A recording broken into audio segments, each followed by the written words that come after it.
ಅನ್ನುವಂತ ಒಂದು ಮಾತನ್ನು ಇಲ್ಲಿ ನಾನು ಹೇಳಲಿಕ್ಕೆ ಬಯಸ್ತಾ ಇದ್ದೇನೆ. ಇವತ್ತು ನಮ್ಮೆಲ್ಲರ ನೆಚ್ಚಿನ ನಾಯಕರು, ಜನಮಾನಸದ ನಾಯಕರು, ಜನಸಮೂಹದ ನಾಯಕರಾದಂತ ಜನಪ್ರಿಯ ಮುಖ್ಯಮಂತ್ರಿಗಳಾದಂತ ಸನ್ಮಾನ್ಯ ಮುಖ್ಯಮಂತ್ರಿ ಸಿದ್ದರಾಮಯ್ಯಜಿ ಅವರು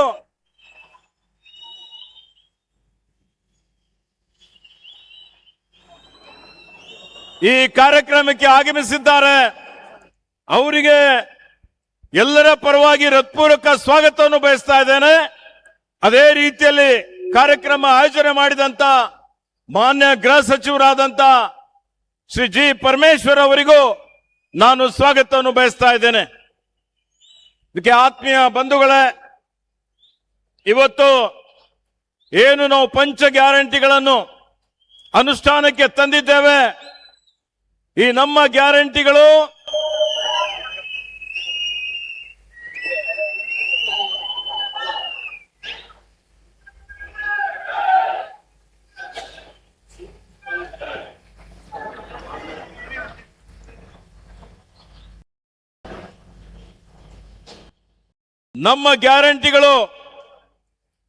ಇವತ್ತು ಇಡೀ ರಾಜ್ಯಕ್ಕೆ ಅಷ್ಟೇ ಅಲ್ಲ, ಇಡೀ ದೇಶಕ್ಕೆ ಮಾದರಿ ಆಗಿದ್ದಾವೆ. ಜಾಗತಿಕ ಮಟ್ಟದಲ್ಲಿ ನಮ್ಮ ಗ್ಯಾರಂಟಿಗಳ ಬಗ್ಗೆ ಚರ್ಚೆ ಆಗ್ತಾ ಇದೆ. ಇವತ್ತು ನೀವೆಲ್ಲ ನೋಡಿ, ಈ ಗ್ಯಾರಂಟಿಗಳಿಂದ ಏನೊಂದು ಪರಿವರ್ತನೆ ಆಗಿದೆ, ಬದಲಾವಣೆ ಆಗಿದೆ. ಇಡೀ ರಾಜ್ಯದಲ್ಲಿ ಈ ಗ್ಯಾರಂಟಿಗಳು ಯಶಸ್ವಿಯಾಗಿ ಅನುಷ್ಠಾನಕ್ಕೆ ತಂದ ಕಾರಣ ಇವತ್ತು ಸುಮಾರು 1 ಕೋಟಿಗಿಂತಲೂ ಹೆಚ್ಚಿನ ಬಡವರು ಬಡತನ ರೇಖೆಗಿಂತ ಮೇಲೆ ತಂದಂತ ಕೀರ್ತಿ ಕಾಂಗ್ರೆಸ್ ಸರ್ಕಾರಕ್ಕೆ, ಮಾನ್ಯ ಸಿದ್ದರಾಮಯ್ಯಜಿ ಅವರಿಗೆ ಸಲ್ತದೆ ಅನ್ನುವಂತ ಒಂದು ಮಾತನ್ನು ನಾನು ಇಲ್ಲಿ ಹೇಳಿಕೆ ಬಯಸ್ತಾ ಇದ್ದೀನಿ.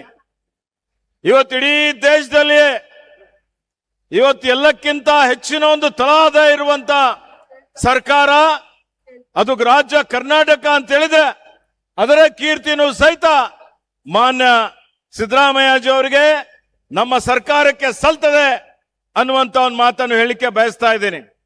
ಆತ್ಮೀಯ ಬಂಧುಗಳೇ, ಇವತ್ತು ನೀವೆಲ್ಲ ನೋಡ್ತಾ ಇದ್ದೀರಿ, ಹಿಂದೆ ನಮ್ಮ ಪಕ್ಷ ಇವತ್ತು ಗ್ಯಾರಂಟಿಗಳು ಘೋಷಣೆ ಮಾಡಿದ್ದಾಗ ನಮ್ಮ ಪ್ರತಿಪಕ್ಷದವರು, ವಿರೋಧಿಗಳು ಈ ಗ್ಯಾರಂಟಿಗಳ ಬಗ್ಗೆ ಲೇವಡಿ ಮಾಡಿದ್ರು. ಗ್ಯಾರಂಟಿಗಳ ಅನುಷ್ಠಾನಕ್ಕೆ ತಂದ್ರೆ ದಿವಾಳಿ ಆಗ್ತದೆ, ಇದು ಅನುಷ್ಠಾನಕ್ಕೆ ತರಲಿಕ್ಕೆ ಆಗೋದಿಲ್ಲ ಅನ್ನುವಂತ ಮಾತನ್ನು ಹೇಳಿದ್ರು.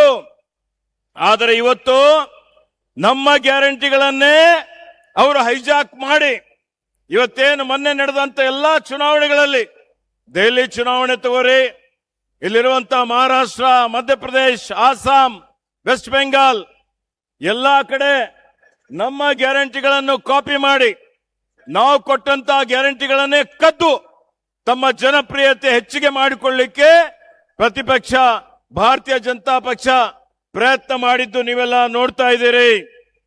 ಇವತ್ತು ಭಾರತೀಯ ಜನತಾ ಪಕ್ಷ ಇವತ್ತು ಬರೀ ಸುಳ್ಳು, ಮೋಸ, ವಂಚನೆ, ಈ 12 ವರ್ಷದ ಅವಧಿಯಲ್ಲಿ ಅವ್ರೇನ್ ಕೇಂದ್ರದಲ್ಲಿ ಅಧಿಕಾರಕ್ಕೆ ಬಂದ್ರು, ಅವ್ರು ಒಂದೇ ಒಂದು ಭರವಸೆಯನ್ನು ಈಡೇರಿಸಲಿಲ್ಲ, ಕೊಟ್ಟ ಮಾತನ್ನು ಉಳಿಸಿಕೊಳ್ಳಲಿಲ್ಲ.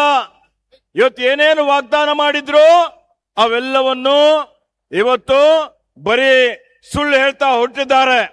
ನೀವು ನೋಡಿ, ಇವತ್ತು ಪೆಟ್ರೋಲ್ ಬೆಲೆ, ಡೀಸೆಲ್ ಬೆಲೆ, ಗ್ಯಾಸ್ ಸಿಲಿಂಡರ್ ಬೆಲೆ ಸುಮಾರು ಸಲ ಹೆಚ್ಚಿಗೆ ಮಾಡಿ ರೈತರ ಜೇಬಿಗೆ ಕನ್ನ ಹಾಕಿ ರೈತರ ರಕ್ತವನ್ನು ಹೀರುವಂತ ಕೆಲಸ ಭಾರತೀಯ ಜನತಾ ಪಾರ್ಟಿ ಮಾಡ್ತಾ ಇದೆ.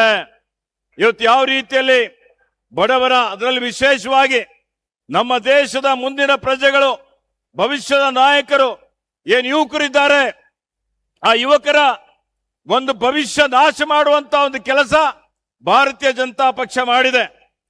ನೀಟ್ ಹಗರಣ ಅಂತ ಹೇಳ್ತೇವೆ. ಮೊನ್ನೆ ನಡೆದಂತ ನೀಟ್ ಪರೀಕ್ಷೆಯಲ್ಲಿ 22 ಲಕ್ಷ ಯುವಕರು ಆ ನೀಟ್ ಪರೀಕ್ಷೆ ಬರೆದಿದ್ರು. ಅವರ ಪ್ರಶ್ನೆ ಪತ್ರಿಕೆ ಬಹಿರಂಗ ಮಾಡಿ